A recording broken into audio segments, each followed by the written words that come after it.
Hello dear students, मैं Mishra sir आप लोगों के समक्ष आईएससी हिंदी सेमेस्टर 1 का जो क्वेश्चन पेपर है, जो लिटरेचर यानी साहित्यिक जो पोर्शन है, उस पर आज मैं डिस्कशन करूंगा कि कौन सा उत्तर सटीक और सही है। ध्यान देने की बात है बच्चों। तो सबसे महत्वपूर्ण बात यह है कि पहला प्रश्न यही था, प्रेमचंद का वास्तविक नाम क्या था? नवाब राय, गुलाब राय, धनपत राय, प्रेम राय। तो इनका वास्तविक नाम था बच्चों धनपत राय, और इस दृष्टिकोण से सी नंबर का आंसर करेक्ट है। और अब ध्यान दें, चैतन्य दास के रोग का नाम क्या था? नेक्स्ट क्वेश्चन में यहाँ पर भी 4 ऑप्शन मिलेंगे आप लोगों को। Tuberculosis, tuberculosis, tuberculosis, tuberculosis. तो देखा जाए अगर सही ढंग से किताब में जो वर्ड दिया है ट्यूबरक्लोसिस का, वह चारों ऑप्शन यहाँ पर रॉन्ग हैं। All options are wrong. B number कुछ सटीक होने की संभावना थी, लेकिन लॉ पर अ का जो मात्रा होना चाहिए था वह चीज़ नहीं है, तो इसलिए ऑल ऑप्शंस आर रॉन्ग। वैसे बहुत से बच्चे कंफ्यूज होंगे इस बात को लेकर के कौन सा सही होना चाहिए, लेकिन किताब से मिला लेंगे आप लोग। किताब के अनुसार all options are wrong. Next number में अगर हम आते हैं तो यहाँ पर देखते हैं, घर की सारी पूंजी पिता के दवा दारू में सुहा कर दी। उक्त कथन में कौन सा भाव है? प्रशंसा का भाव है, आक्रोश का भाव, निंदा का भाव, चिड़चिड़ाहट का भाव? तो बच्चों यहाँ पर सही ऑप्शन में अगर हम देखेंगे तो प्रशंसा का भाव है, क्योंकि ये बात बताई जा रही है पुत्र के लिए कि उस पुत्र ने अपने पिता के लिए जो मणिकर्णिका के घाट पर अपने पिता के शव को लेकर के आया था, उसकी तारीफ में यह वाक्य कही गई है, इसलिए यहाँ पर प्रशंसा का भाव है। आंसर ए पार्ट करेक्ट है। नेक्स्ट पार्ट में, कुंती स्वयं को अपराधिनी क्यों मान रही थी? वह अपने आप को अपराधिनी इसलिए मानती है। अगर किताब को सटीक ढंग से पढ़ा जाए तो इसमें 4 ऑप्शन दिए गए हैं। गौरी जैसी बेटी को जन्म देकर, अपने पति को परेशान देखकर, गौरी की चिंता देखकर, दहेज न होने के कारण। तो सही आंसर होगा बच्चों इसमें गौरी जैसी बेटी को जन्म देकर। तो नेक्स्ट ऑप्शन की ओर मैं आगे बढ़ रहा हूँ। ध्यान दें, बच्चों को पिता के विरुद्ध गौरी से कौन सी नालिशें दायर करनी थी? उन्हें खिलौने और मिठाई न दिलाने की, उन्हें कपड़े न दिलाने की, उन्हें बाजार न ले जाने की, उन्हें कहारिन के पास न ले जाने की? तो बच्चों सही जवाब होगा उन्हें, चूँकि खिलौने और मिठाई नहीं मिलती थी, इस बात का वह नालिश करते हैं दोनों बच्चे। तो ये सही जवाब होगा ए नंबर, उन्हें खिलौने और मिठाई न दिलाने की। नेक्स्ट प्रश्न में बच्चों ध्यान दो। नेक्स्ट में, राधा कृष्ण जी ने सीताराम जी के साथ गौरी का विवाह नहीं करने का क्या बहाना बनाया? उनकी तनख्वाह कम है, वे उनकी पुत्री से अधिक उम्र के हैं, उनकी जन्मपत्री गौरी की जन्मपत्री से मेल नहीं खाती, वे क्रोधी स्वभाव के हैं। सही जवाब होगा बच्चों सी नंबर, क्योंकि पत्र में यही उन्होंने लिख करके भेजा था कि उनकी जन्मपत्री गौरी की जन्मपत्री से मेल नहीं खाती। नेक्स्ट जो प्रश्न होगा, नायब तहसीलदार के लिए कौन सा तथ्य गलत है? उनके 2 बच्चे थे, उनकी आयु 24-25 साल की थी, वे बीए पास थे, माँ बाप भाई बहन से भरा पूरा परिवार था। तो बच्चों बी सी डी जवाब तो एकदम सही है। तथ्य के आधार पर गलत जवाब ए नंबर है, उनके 2 बच्चे थे। तो बच्चों नेक्स्ट नंबर में ध्यान दें बच्चों, इस पोर्शन में रज्जब उस गांव के बहुत से डैश और डैश ढोर खरीद कर ले जा चुका था। तो इसमें सही जवाब वैसे 4 ऑप्शन दिया गया है, रिक्त स्थानों के लिए सही क्रम चुनिए। अक्रमण कर्मण, कर्मण अक्रमण, पालतू जंगली, गाय बकरी। तो उस गांव से क्या खरीद के ले गया है वो? कर्मण अक्रमण ढोर, मतलब बी नंबर जवाब सही होगा बच्चों। अब नेक्स्ट नंबर में, रज्जब ने पहले रात भर के बसेरे के लिए याचना की, गांव वालों से, ठाकुर साहब से, व्यवहारियों से, व्यापारियों से। बच्चों सही जवाब होगा व्यवहारियों से, क्योंकि जो थोड़ा बहुत परिचय में थे, व्यवहार में थे, उनसे पहले उसने याचना किया था। सही जवाब सी नंबर होगा बच्चों। अब नेक्स्ट नंबर में अब हम देखेंगे जो 10th नंबर पार्ट है, गांठ में खाने के लिए 3-4 पैसे ही हैं। उक्त कथन किसने किससे कहा? रज्जब ने लठैत से, गाड़ीवान ने लठैत से, गाड़ीवान ने रज्जब से, और रज्जब ने ठाकुर से। बच्चों यहाँ पर सही जवाब है गाड़ीवान ने लठैत से, तो बी नंबर सही जवाब होगा। अब नेक्स्ट पार्ट की ओर हम आगे बढ़ रहे हैं बच्चों, ध्यान देने की बात है। 11 नंबर पार्ट में, पंजाबी महिला के चेहरे के रीतेपन से लेखिका ने क्या अनुमान लगाया था? वे प्रौढ़ा कुमारी थीं, वे पढ़ी लिखी नहीं थीं, वे रूखे स्वभाव की थीं, वे अभिमानी थीं। इसमें सही जवाब होगा बच्चों ए नंबर, मत भूलिएगा ए नंबर, इसमें ए नंबर वे प्रौढ़ा कुमारी थीं। अब नेक्स्ट नंबर में ऑप्शन में आ रहा हूँ, ध्यान दें। 12th नंबर पार्ट में, मदरसा की लंबाई कितनी थी?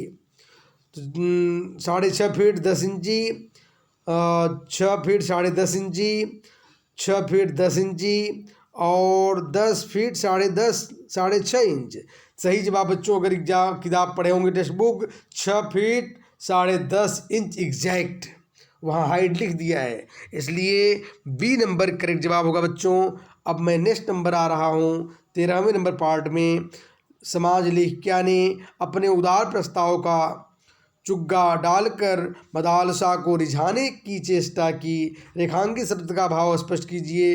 यहाँ चुग्गा डालकर, ध्यान बच्चों, यानी दाना डालना, प्रलोभन देना, जाल बिछाना, चाल चलना। सही जवाब होगा बच्चों प्रलोभन देना, तो बी नंबर ऑप्शन अगर बच्चे आप टिक मारेंगे तो इसमें करेक्ट जवाब आपका रहा होगा। नेक्स्ट जो कबीर जी की भाषा को क्या कहते हैं? 4 ऑप्शन काउंसिल की तरफ से दिया गया है। साधुओं की भाषा, किंचन खिचड़ी, पंचरंगी खिचड़ी, खिचड़ी भाषा। वैसे कबीर की भाषा पंचमेल खिचड़ी किताब में दिया गया है। तो जो बच्चे खिचड़ी भाषा, वैसे अकिंचन की खिचड़ी वहाँ पर दिया गया, लेकिन मेरे अनुसार वो गलत जवाब होगा। लेकिन जो बच्चे खिचड़ी भाषा लिखे हैं, क्योंकि पंचमेल खिचड़ी माने ही खिचड़ी, तो खिचड़ी भाषा जो लिखेंगे वह लगभग करेक्ट आंसर है, और उसके लिए काउंसिल भी रियायत बरतेगी। तो इस तरह से बच्चों अब मैं अगले ऑप्शन में आ रहा हूँ 2 नंबर में, अंखड़ियाँ झाई पड़ी में झाइयाँ पड़ने का क्या कारण है? राम पुकारते पुकारते, पंथ निहारते निहारते, रात भर जागते जागते, विरह में आहें भरते भरते। तो बच्चों वहाँ पर लिखा गया है, आप पूरी लाइन पढ़ेंगे, अंखड़ियाँ झाई पड़ी, पंथ निहारी निहारी, जी बढ़िया छाला पड़िया, राम पुकारी पुकारी। तो पंथ निहारी निहारी मतलब पंथ निहारते निहारते। इस तरह जवाब बी नंबर सही होगा बच्चों। बी नंबर जवाब 100% करेक्ट है, तो इसलिए इसको आप लोग सही जवाब मानेंगे बी नंबर को। अब मैं नेक्स्ट पार्ट में 3रे नंबर पार्ट में आ रहा हूँ, इसके ध्यान दो। तन को जोगी सब करें, मन को बिरला कोई, साईं यानी साखी की अगली पंक्ति कौन सी है? सब विधि सहज ही पाइए जे मन जोगी होए, सब विधि सहज पाइए जे तन जोगी होए, सब विधि सहज पाइए जे मन जो भोगी होए, सब विधि सहज पाइए जे मन जोगी होए। तो बच्चों आप अगर किताब पढ़े होंगे, कुछ पंक्तियाँ अगर याद हैं, तो तन को जोगी सब करें, मन को बिरला कोय, सब विधि सहज पाइए, सब विधि सहज पाइए, जे मन जोगी होय। यहाँ डी नंबर बच्चों 100% करेक्ट है। अगर किताब पढ़ेंगे, किताब मिला लेंगे तो डी नंबर करेक्ट जवाब है बच्चों। अब मैं नेक्स्ट पोर्शन की ओर आगे बढ़ रहा हूँ बच्चों, ध्यान दो। तो सूरदास जी किस काव्य धारा के कवि हैं? सगुण भक्ति की कृष्ण काव्य धारा, सगुण भक्ति की प्रेमाश्रयी धारा, निर्गुण भक्ति की कृष्ण काव्य धारा, सगुण भक्ति की रामाश्रयी धारा। तो बच्चों सही जवाब ए नंबर होगा, सगुण भक्ति की कृष्ण काव्य धारा या कृष्ण मार्गी धारा। इस तरह से बच्चों ए नंबर करेक्ट जवाब है बच्चों। अब मैं नेक्स्ट पोर्शन की ओर आगे बढ़ रहा हूँ बच्चों। सूरदास जी के गुरु का नाम क्या था? तो जो मेरे वीडियो या मेरे प्रश्नों को देखे होंगे, यानी जो लोग प्रहार बैच से जुड़े हैं, लगभग काफ़ी आंसर वहाँ से मिल गए हैं बच्चों आप लोगों को। तो सूरदास जी के गुरु का क्या नाम था? वल्लभाचार्य। तो बच्चों पहला नंबर ही करेक्ट ऑप्शन है। द्रोणाचार्य, कृपाचार्य, रामानुजाचार्य की तरफ जाने की बिल्कुल ज़रूरत नहीं है, वल्लभाचार्य ही करेक्ट मिल गए पहले आप लोगों को। नेक्स्ट बच्चों इस तरीके से आगे ध्यान देंगे नेक्स्ट पोर्शन में। मैया मोहि दाऊ बहुत खिजायो, पंक्ति में दाऊ कौन है? अरे भाई, दाऊ बलराम के लिए दाऊ का शब्द का प्रयोग किया जाता है। तो यहाँ पर आप लोगों को बड़ा ऑप्शन कन्फ्यूजन वाला आंसर है, ग्वाल बाल बलराज बलराम और नंद बाबा। तो बच्चों बलराम भैया के लिए कहा गया है। तो जो लोग बलराम के लिए टिक मारे हैं 100% करेक्ट जवाब। इस प्रकार से सी नंबर जवाब आप लोगों के लिए सही जवाब है बच्चों। नेक्स्ट पोर्शन में मुई गोधन की सौ, पंक्ति में कौन किसका सौगंध खा रहा है बच्चों? ध्यान दो, वहाँ पर किताब में पढ़े होंगे, अगर मैं व्याख्या किया हूँ, जो बच्चे काशी हिंदी संस्थान से जुड़े हैं और व्याख्या भी ध्यान सुने हैं, तो व्याख्या में मैं बार बार बताया हूँ और MCQ में भी बताया हूँ। यानी यहाँ यशोदा माँ गोधन की सौगंध खाती हैं, गाय रूपी धन की सौगंध खाती हैं। तो 3 ऑप्शन यहाँ उसको कोई ध्यान देने की जरूरत नहीं है। जो ऐसे चारों ऑप्शन मैं पढ़ दे रहा हूँ बच्चों। बाल कृष्ण यशोदा की माँ, बाल कृष्ण गायों की, यशोदा की माँ कृष्ण की, यशोदा की माँ गोधन की। बच्चों डी नंबर करेक्ट जवाब है बच्चों। नेक्स्ट ऑप्शन की ओर मैं आगे बढ़ रहा हूँ। मुझको देवी के प्रसाद का डैश पंक्ति पूरा कीजिए। ध्यान देने की बात है बच्चों, किताब पढ़े होंगे, मुझको देवी के प्रसाद का एक फूल ही दो लाकर। यानी इस तरीके से लाइन पूरी हो गई बच्चों। सी नंबर करेक्ट ऑप्शन की ओर आगे बढ़ रहे हैं आप लोग।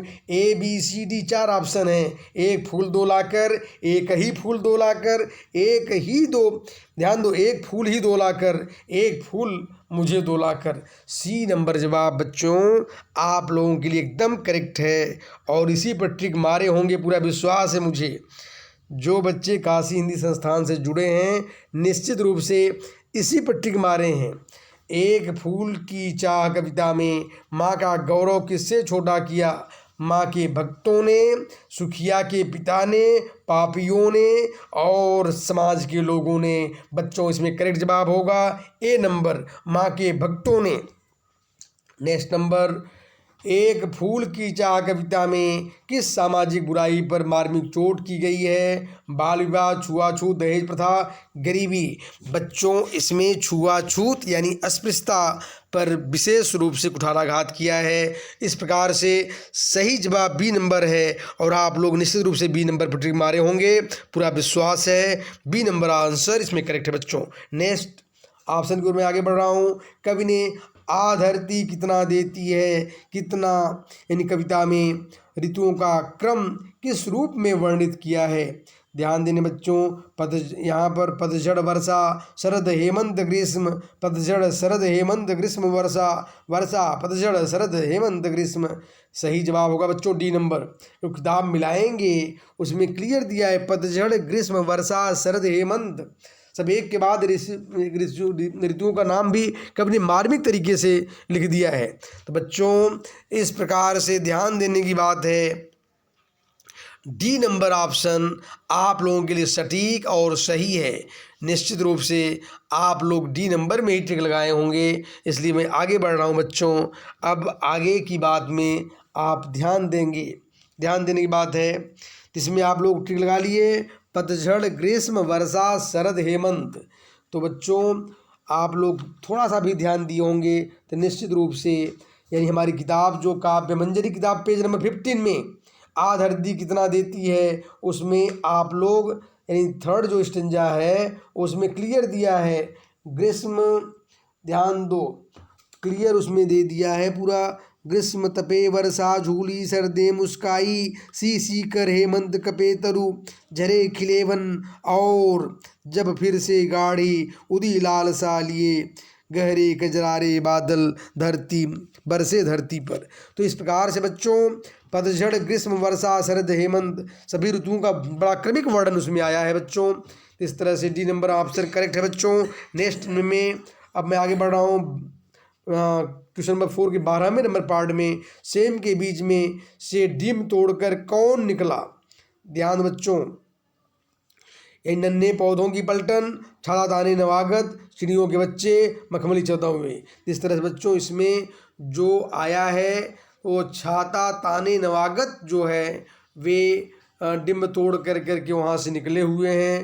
तो इस तरीके से बच्चों आप लोगों के लिए बी नंबर करेक्ट ज़्यादा यहाँ पर ऑप्शन में है, लेकिन वहाँ पर ऑप्शन जो है रॉन्ग होने की भी संभावना हो सकती है, लेकिन जो बच्चे बी नंबर के मारे होंगे वो ज़्यादा करेक्ट है। एग्ज़ाम में चिड़ियों के बच्चे का पर ऑप्शन दिया है, लेकिन एक बात और भी यहाँ तुलना किया गया है चिड़ियों के बच्चों से, इसलिए डिम्ब तोड़कर कौन निकला, या चिड़ियों के बच्चे तो वहाँ डिम्ब तोड़ के निकले हैं, लेकिन किताब में अगर सेम के बीच से तुलना किया जाए छाता ताने नवागत की ओर ज़्यादा संकेत किया गया है। वैसे बी और सी में दोनों में कोई भी टिक लगाएंगे तो आपको नंबर मिलेगा बच्चों, इसमें घबराने की कोई बात नहीं है।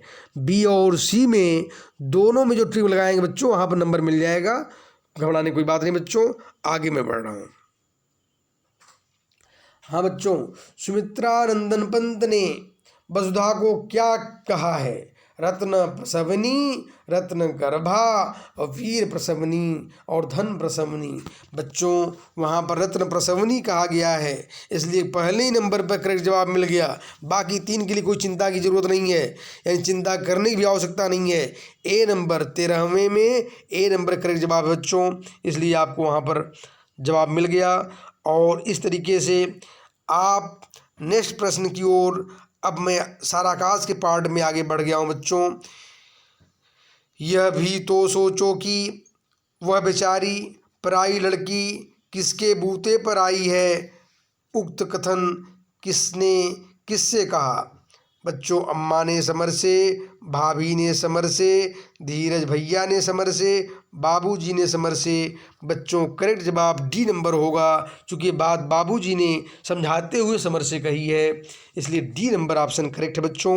नेक्स्ट, एक निरीह बेकसूर किसी की लाड प्यार से पली गई इकलौती लड़की को लाकर मैंने क्या किया, क्या क्या अत्याचार नहीं किए। इस कथन में समर के किस भाव का पता चलता है। ग्लानि का भाव, मर्मांतक पीड़ा का भाव, चिंता का भाव, लज्जा का भाव। बच्चों इसमें मर्मांतक पीड़ा यानी गहरी पीड़ा का भाव छिपा है, यानी गहरी हृदय में जो पीड़ा हो जाती है। तो बच्चों बी नंबर जवाब करेक्ट है बच्चों। अब नेक्स्ट नंबर में समझने, ध्यान दो, प्रभा को तमाचा क्यों मारा था। यानी समर ने, ध्यान दो बच्चों, समर ने प्रभा को तमाचा क्यों मारा था। प्रभा ने अम्मा को जवाब दिया था, छत पर जाकर दाल बीनी थी, गणेश जी की मूर्ति से बर्तन मांजे थे, और बड़ों के सामने पर्दा न करने पर बच्चों किताब पढ़े होंगे। चूँकि यह गणेश जी की मूर्ति से बर्तन मांज ली थी, इसी प्रकरण पर बात बढ़ी थी और समर ने उसको थप्पड़ मारा था। इस प्रकार से नेक्स्ट बात बच्चों, नेक्स्ट प्रश्न की ओर। जबरदस्ती वहीं कहाँ जाकर सो जाऊँ, मुझसे तो नहीं होता जेठानी जी कि कोई दुत्कारता रहे और पूछ हिलाते रहो। किस कथन में प्रभा की किस चारित्रिक विशेषता का पता चलता है बच्चों। यहाँ पर स्वाभिमानी, अहंकारी, वाचाल, क्रोधी।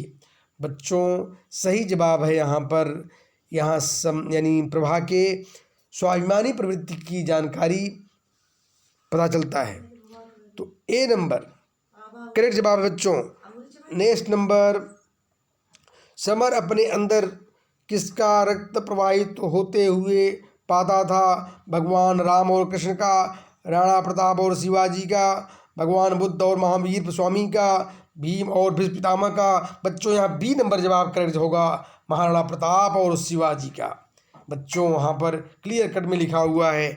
नेक्स्ट पोर्शन में 6 नंबर में समर नारी को क्या समझता था? छलना, मोहिनी, राक्षसत्व के कुएं में धकेलने वाली, क्रिया चरित्र। यहाँ बच्चों सी नंबर जवाब सही होगा, राक्षसत्व के कुएं से धकेलने वाली। तो बच्चों नेक्स्ट जवाब में अब 5वें नंबर प्रश्न में आ तो रही है लेकिन दबा के रखना। लाला जी कह देती हूँ कसम से पछताओगे, इस कथन के पीछे भाभी का क्या भाव है? व्यंग का, खिल्ली उड़ाने का, भड़काने का, मजा लेने का। बच्चों पूरे नॉवेल में अगर गहराई से पढ़ोगे, भाभी जी बड़ी कूटनीतिक चाल चलती हैं। वो हर समय समर को भड़काने का कार्य करती हैं, यानी मुख में राम बगल में छोड़ी, कब पाएँ कब काटे मूड़ी, वो भड़काती रहती हैं। और इसीलिए समर भड़कता भी है, थप्पड़ मारता है, जो भी घटनाएं घटती हैं। और समय प्रभाव में दूरियां भी थीं, तो भाभी की वजह से भाभी पूरी तरह से खलनायक की भूमिका निभाती हैं। नेक्स्ट पोर्शन बच्चों ध्यान देने की बात है, निम्नलिखित में से किस पात्र की चारित्र्य विशेषताएं उससे मेल नहीं खाती हैं? अम्मा सहनशील नारी, प्रभा कार्य कुशल, मुन्नी हमदर्द, भाभी चतुर। तो बच्चों ए नंबर तो एकदम मेल नहीं खाती, अम्मा सहनशील बिल्कुल नहीं है। ए नंबर जवाब करेक्ट जवाब है बच्चों। नेक्स्ट नंबर में निम्नलिखित में से किस पात्र की चारित्र्य विशेषताएं उससे मेल नहीं खाती हैं? समर मेधावी, धीरज आदर्श पुत्र, बाबूजी गुस्सैल, दिवाकर आस्तीन का सांप। बच्चों दिवाकर तो खास मित्र है, समर के हर मुसीबत में कंधे से कंधे मिलाकर खड़ा है, तो आस्तीन का सांप कैसे हो सकता है? यहाँ काउंसिल वाले गलत प्रिंटिंग किए हैं, यानी ठीक नहीं लिखे हैं, वो जोड़ मेल नहीं खाता है, यानी डी नंबर 100% गलत है बच्चों। इस तरह से नेक्स्ट ध्यान दो, नेक्स्ट नंबर में अब अचानक कौन सी अकल दाढ़ फूट आई उस कमबख्त के। यहाँ कमबख्त शब्द का प्रयोग किसके लिए किया गया है? समर के लिए, धीरज के लिए, मुन्नी के पति के लिए, दिवाकर के लिए। बच्चों यह बात बोलने वाली कौन थी? समर की माताजी। किसके लिए कहा है? यह मुन्नी के पति के लिए कहा है। इस तरह से बच्चों सी जब नंबर जवाब करेक्ट होगा, सी नंबर बच्चों। नेक्स्ट ऑप्शन में मुन्नी को क्यों विदा कर दिया गया था? मुन्नी का पति सुधर गया था, मुन्नी बहुत दुखी रहने लगी थी, कमज़ोर आर्थिक स्थिति के कारण, बिरादरी की बदनामी के कारण। बच्चों डी नंबर करेक्ट जवाब होगा, बिरादरी की बदनामी के कारण। नेक्स्ट ऑप्शन अम्मा किस प्रसंग में कहती हैं लो घर में पहली भवानी ही आई जब भाभी ने पुत्री को जन्म दिया? हाँ बच्चों ए नंबर पहला ही जवाब करेक्ट मिल गया आप लोगों को। शुरू में ये बड़े भाग्य की बात होती है कि शुरुआती में ए नंबर ही जवाब करेक्ट हो जाए, बाकी सी डी को पढ़ने देखने का मौका ही न मिले, तो इसलिए ए नंबर करेक्ट जवाब है बच्चों। अब नेक्स्ट ऑप्शन की ओर मैं आगे बढ़ जा रहा हूँ, ध्यान देने की बात है बच्चों। नेक्स्ट नंबर में 13 नंबर, अप्रत्याशित शब्द का सही अर्थ चुनिए। आशा के विरुद्ध, हाँ बच्चों, आशा के अनुरूप, आशातीत, आशा से बढ़कर। बच्चों ए नंबर जवाब एकदम करेक्ट है, आशा के विरुद्ध, ए नंबर।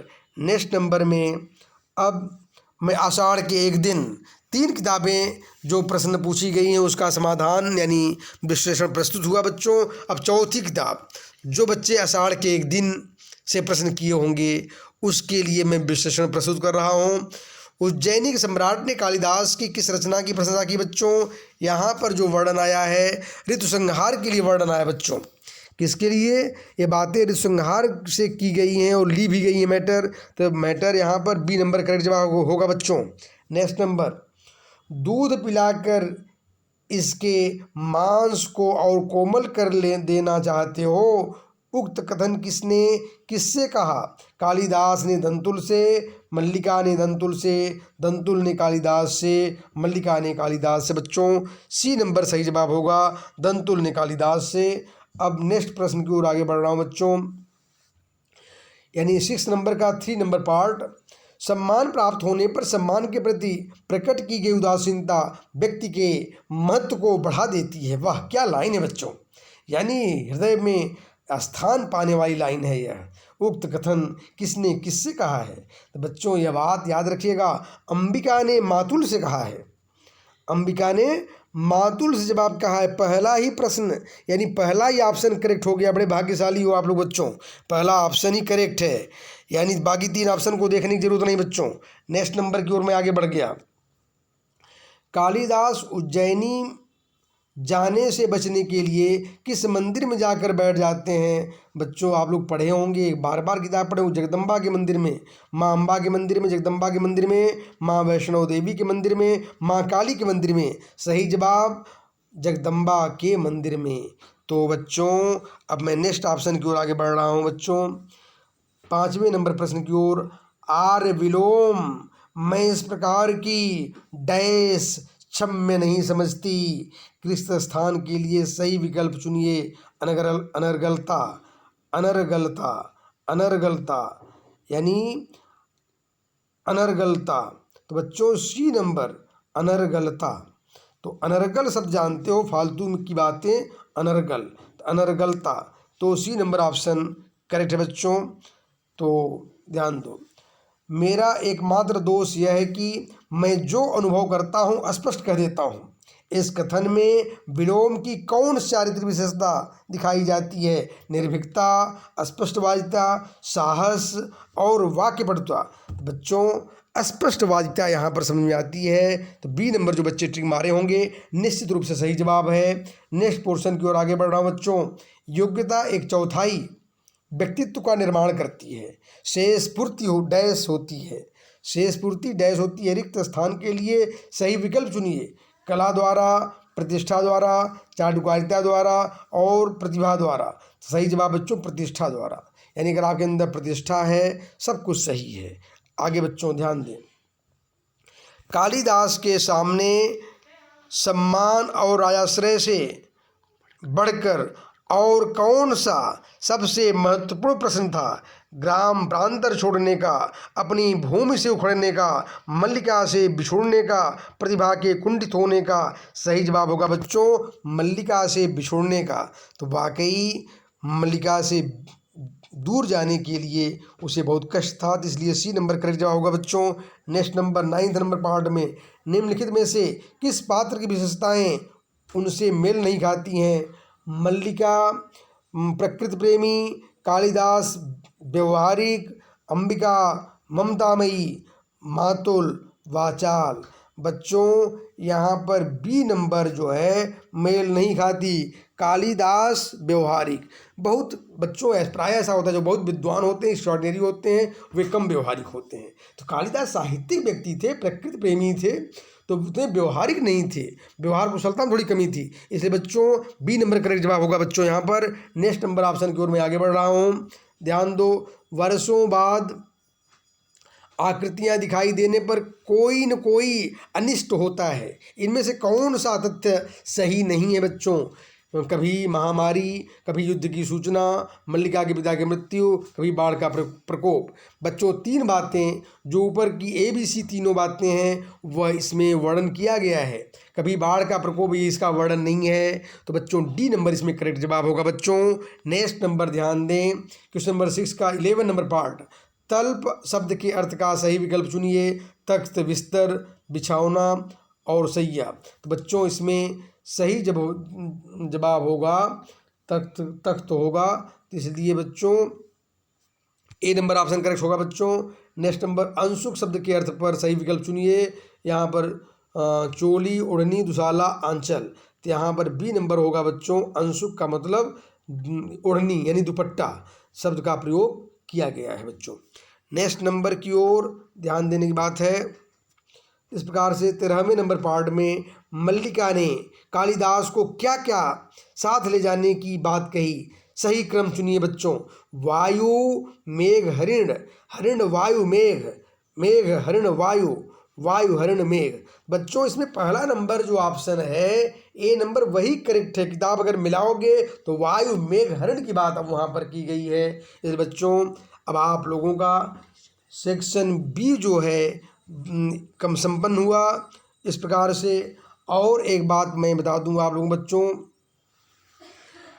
आप लोगों का सेक्शन बी कंप्लीट हो गया है और अब धीरे धीरे मैं और भी जो बच्चे सेमेस्टर 2 की तैयारी करेंगे उनके लिए भी मैं अगले बैच में मिलूँगा, आप लोगों से जल्दी मिलूँगा।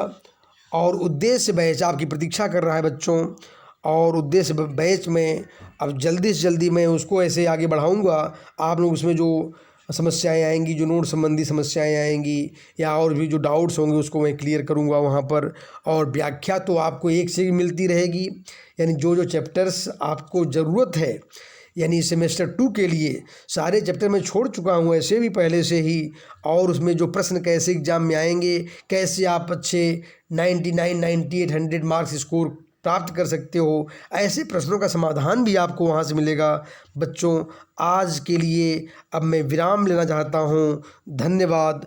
और एक बात है, बड़े पैमाने पर इसे आप लोग इस काशी हिंदी संस्थान के चैनल को जन जन तक पहुँचाएँ, लोकप्रिय बनाएँ, यानी जो आपके अगल बगल इर्द गिर्द दोस्त यार हों, रिश्तेदार हों, वहाँ तक पहुँचाएँ, ताकि हिंदी का विस्तार और हिंदी की भूमिका में, प्रचार प्रसार में आपकी भागीदारी सबसे आगे हो। धन्यवाद बच्चों।